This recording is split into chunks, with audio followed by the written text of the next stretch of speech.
kalau awal dari telur dulu Bang?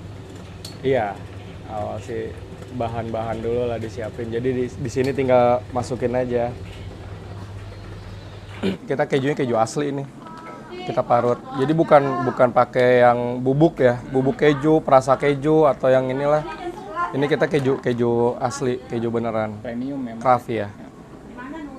Keju craft yang premium. Karena kalau rasanya emang nggak bohong sih kalau misalnya ini. Ini untuk bahan-bahan dasarnya kita telur ya, telur. Lalu ini tepung tapioka, udah dicampur juga tepung beras, tepung sagu gitu ya. Udah kita gramasi semua mas. Ini untuk sekali produksi. Nah ini nanti dia akan diadon di sini nih. Ini jadinya kan sudah dicampur. Ini sekali naik berapa kilo nih Mas? Biasanya sih ya kita bisa 5 kilo lah kita bisa sekali naik ini. 5 kilo? Iya 5 kilo. Soalnya kalau di atas itu takutnya adonannya kurang ini ya, kurang rata gitu. Tadi apa Mas ini Mas campurannya? Kalau boleh tahu. Ini ada tepung, telur, keju, air gitu, sama penyedap juga udah masuk di sini. Dari sini kemana nih Mas? Dari sini nanti langsung ke sini nih mas. Nah ini nih, ini jadinya nih. Oh ini. Adonannya, ini jadinya. Ya udah kita bentuk, nanti dia akan masuk ke ini penggilingan di sebelah Oh sini. ini namanya penggilingan. Iya.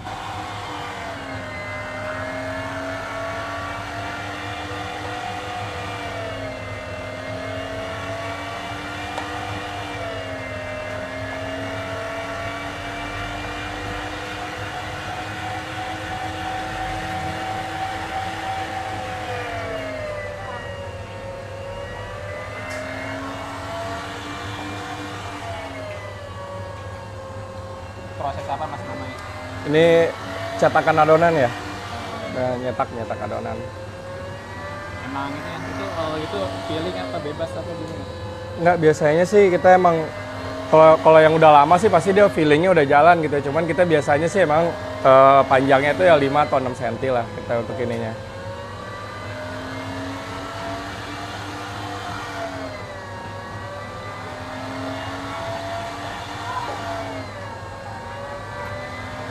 Mesin ini nggak bisa kerja terus-terusan dia. Itu cadangan dengan mesinnya. Tapi kalau yang ini udah agak panas ganti biar awet gitu. 1, 2, 3, 4. Iya, nanti ganti mesin.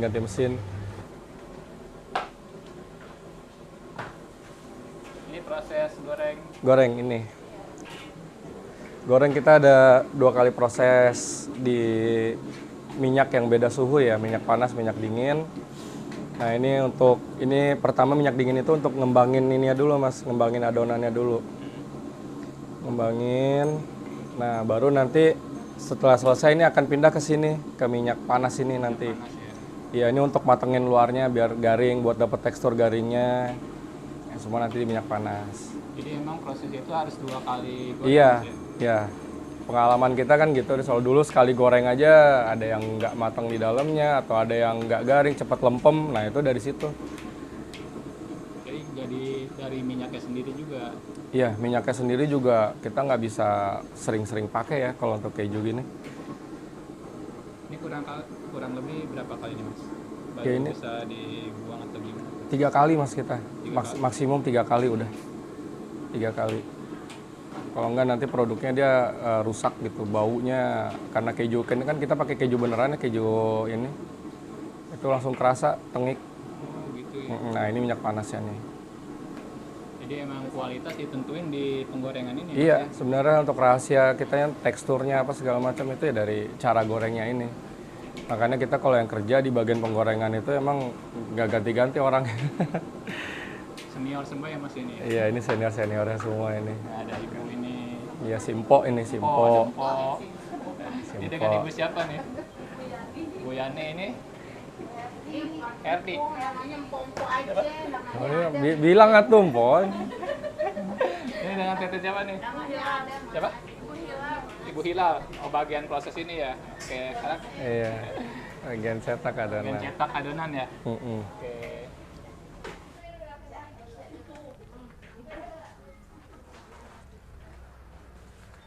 Jadi nanti dari penggorengan itu dia harus ini dulu Mas, harus didiemin dulu ya. Maksudnya di resting dulu. Nggak bisa pas lagi panas gitu, kita nggak. Berapa lama Mas buat pendinginan?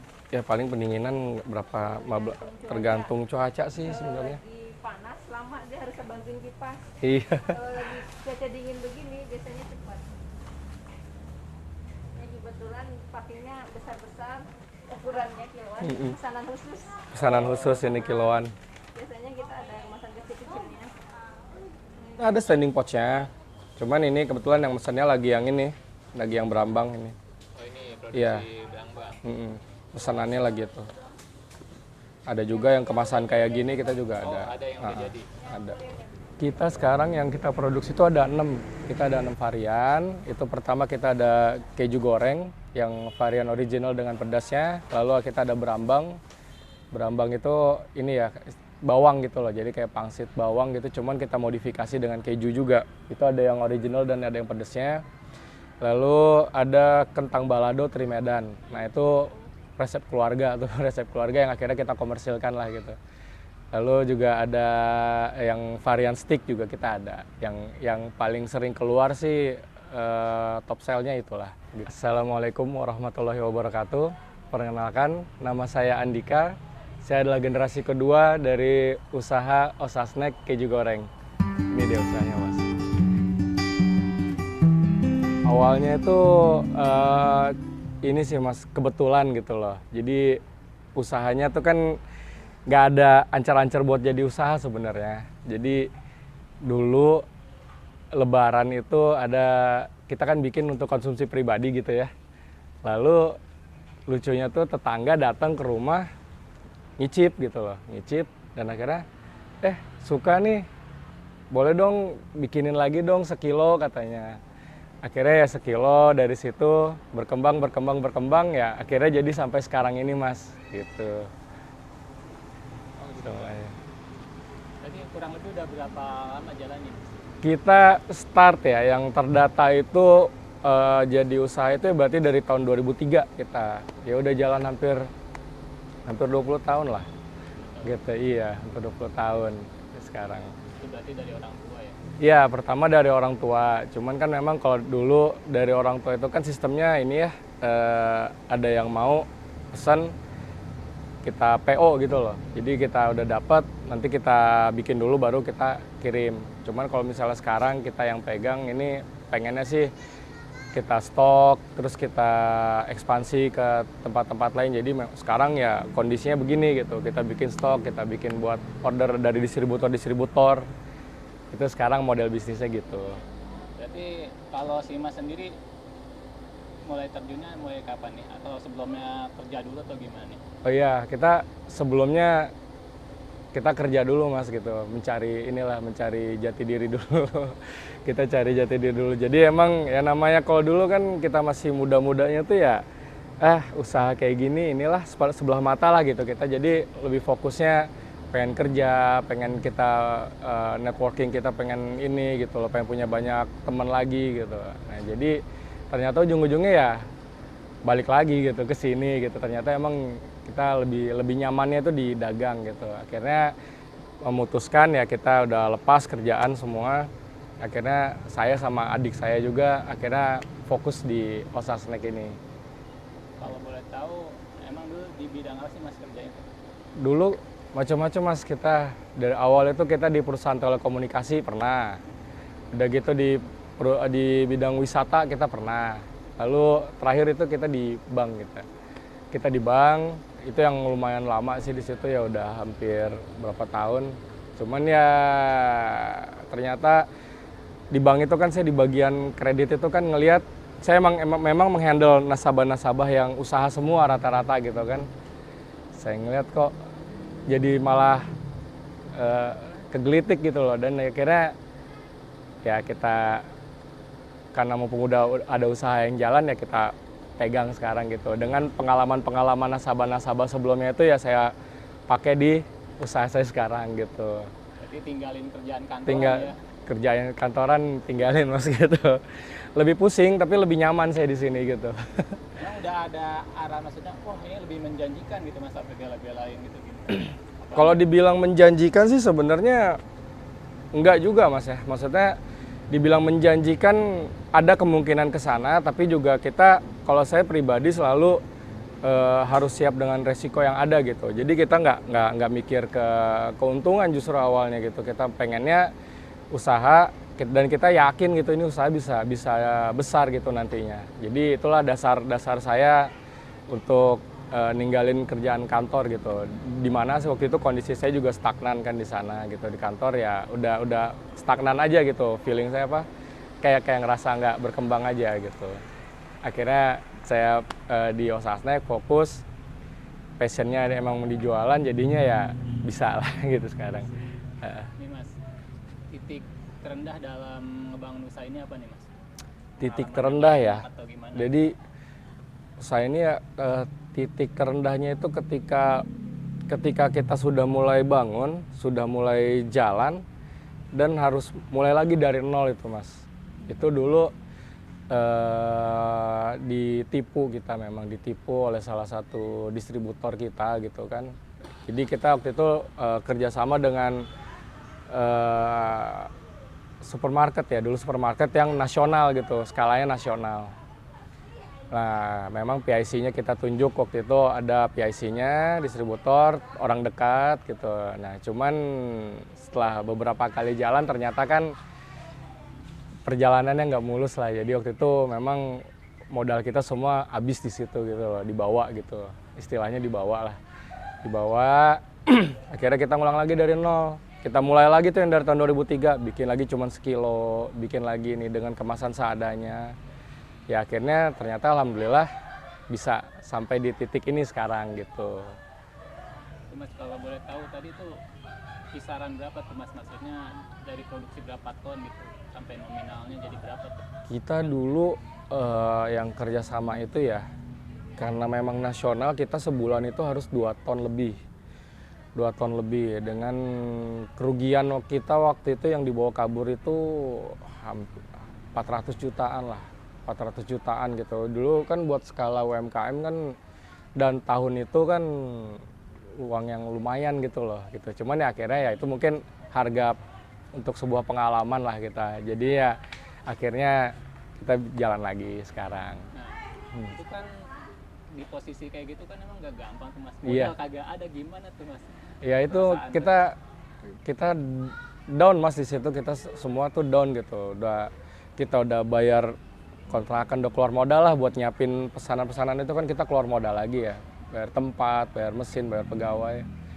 Ya akhirnya semua ya hilang gitu aja kan, hilang. Akhirnya ya kita jual aset. Waktu itu kita sempat juga jual aset, mesin-mesin kita jualin dulu, ya kita balik lagi ke manual lagi, ulang lagi lah dari nol gitu. Cuman ya memang kita waktu itu orang tua itu memang ya sifat pantang menyerahnya itulah yang kita harus tiru gitu. Jadi jatuh ya bangun lagi, jatuh bangun lagi, ya gitu aja gitu. Hampir bangkrut ya kalau dibilang ya. Bangkrut Mas. Terus sih bangkrut itu dibilangnya, ya bangkrut lah. Kita nggak ada ini lagi gitu, nggak ada, udah modal udah nggak ada, semua udah kesedot semua gitu. Cuman ya akhirnya ngulang lagi lah, dari pesanan sekilo lagi kita kerjain. Rumah ini dari tetangga ini tawarin mau pesen nggak gitu. Ya ngulang lagi stepnya dari awal. Terus emang waktu itu orang tua juga kayaknya kita kurang sedekah gitu kan mungkin ya. Akhirnya ya sedekah itu harus penting tuh Mas, itu sedekah itu tuh nggak bisa di ini deh. Sedekah itu penting, ikhtiar, ya ulang lagi. Kan kita punya pengalaman nih dulu, bisa sampai ke tahap itu seperti apa, ya kita lakuin lagi aja, kita coba. Dengan ada yang, oh mungkin ini kurang bagus nih, kita ganti caranya gitu. Ya itulah yang pengalaman ya, namanya pengalaman. Jadi akhirnya sekarang kita bisa produksi sih 300 kilo sehari gitu. Dulu sih ya 3 kintal lah kita ya, 300 kilo gitu. Sekarang, untuk kapasitas sekarang. Gitu. Ya, alhamdulillah nggak nyampe 5 hari itu barang udah habis lagi, produksi lagi 300 kilo lagi gitu. Jadi udah alhamdulillah sih udah muter, jadi ini lagi kondisi senengnya kayak gini lah gitu. Kalau lagi dukanya ya semoga jangan lagi lah. Motivasi untuk yang mulai usaha, pastiin dulu kalau emang passionnya tuh pengen usaha gitu. Karena usaha itu kita nggak bisa cuman mikir, wah pasti bakal untung nih, pasti ini. Justru harus disiapin dulu nih, nanti pas rugi gimana, nanti pas ini langkah kita buat keluar dari kerugian itu harus gimana. Udah gitu jangan jatuh langsung rebahan aja gitu, nggak bangun lagi, jangan. Pokoknya kalau emang niatnya sudah mau usaha ya cari cara, cari buat bangkit lagi gitu. Jadi kalau saya dulu waktu mulai juga, walaupun dia udah jalan, dipegang sama orang tua udah jalan, pas saya pegang pun saya jatuh juga di sini gitu, jatuh, udah bakar modal lah gitu buat kemasan, buat segala macam. Ternyata ekspansi kita salah ya, rugi-rugi juga gitu. Jadi nggak juga kita mewariskan usaha langsung tinggal enaknya juga ya, enggak gitu. Boncos juga gitu. Nah, jadi persiapkan juga gitu ruginya. Udah gitu mentor itu carilah gitu sebanyak-banyaknya gitu di bidang kalian itu. Jadi tanya pengalamannya, kalau perlu ikut dulu sama mereka gitu. Saya juga dulu sempat kok ngikut dulu ini sebelum, walaupun orang tua saya punya usaha gini, saya juga sempat ngikut ke orang lain gitu. Buat cara pemasaran gimana, buat ini ternyata apa-apa, nanti apa yang bisa saya terapkan. Nah itu gitu, jadi intinya jangan malu lah kalau nanya, jangan ini, repotin aja mentor-mentor tuh nggak apa-apa gitu. Udah gitu buka wawasan, buka ini juga, masukan, kritikan itu kita butuh banget gitu. Jadi untuk mengantisipasi apa-apa buat kedepannya.